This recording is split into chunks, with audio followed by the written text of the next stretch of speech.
into a bit of, look, it might sound like semantics, the argument with the chair, Nick McKim.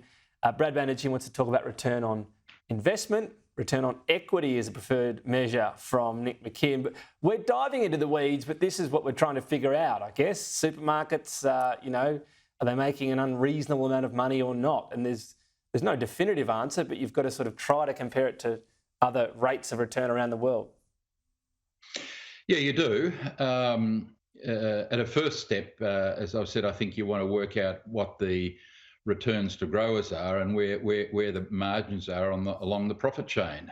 Given that we're getting into the weeds of this debate, as they have with petrol prices over the 1,000 inquiries into petrol pricing we've had over the last couple of decades, let's see where the margins are. Now, some of that's commercial in confidence, but I think it's fair to say that the growers seem to be receiving a very small proportion of the ultimate retail price for their hard labour. And so let's see where the profit margins are. Having said that, this clown show of McKim threatening to put Mr. Banducci in jail and threatening with contempt, what a preposterous piece of nonsense that was,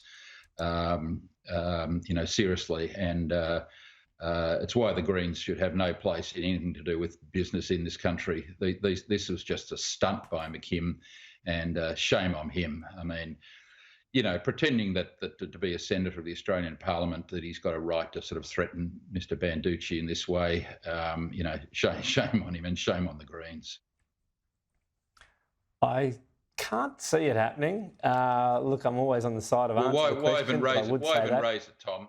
Why even raise it? I mean, this was a stunt to get the attention of Sky News and therefore hundreds of thousands of viewers across the country to be on the nightly news tonight.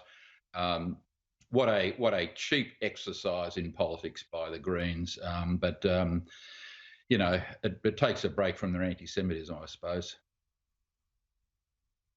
Well, Kroger sitting on the fence there as usual. Stephen, now I know you've got your usual declaration to make. Your part of your work means you do work with Woolworths. Let me ask you a general one on this, because facts matter, right? And this is why I think this will be interesting around drilling down to various figures and so on, because the vibe is supermarkets, making crazy amounts of money. What we know is we've got a highly concentrated market. What we don't know is what that's delivering. So anything that shines light on that is fair enough, as long as we're sticking to the facts here.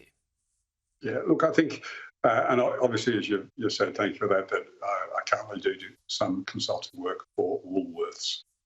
So I was watching closely this morning. And I would think that a lot of the information provided today was very useful to the committee. I think the committee shone a light on a lot of dark corners. A lot of Australians are hurting and a lot of Australians want some answers. So I think the role of the committee has been very good.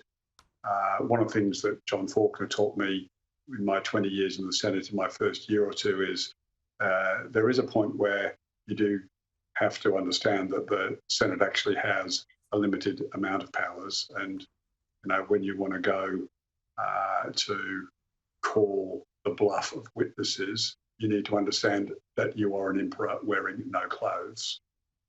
There is no jail cell in Parliament. There is no ability to force someone to answer a question the way you want. Many times in the Senate and in the House of Representatives, you'll hear someone in the opposition stand up and say to the Speaker or the President, the Prime Minister is not answering my question, and the standard response is, I have no power to direct the Prime Minister how to answer a question. I can make him address the question.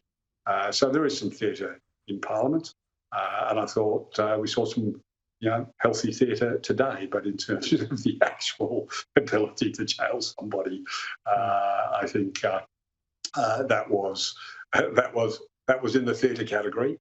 But to your core point, there is a lot of good information coming from this committee. It is doing a good job in general, and I thought some of the answers across the last few weeks of hearings have been really helpful, and hopefully the committee are able to find a balanced report which looks at all of the evidence.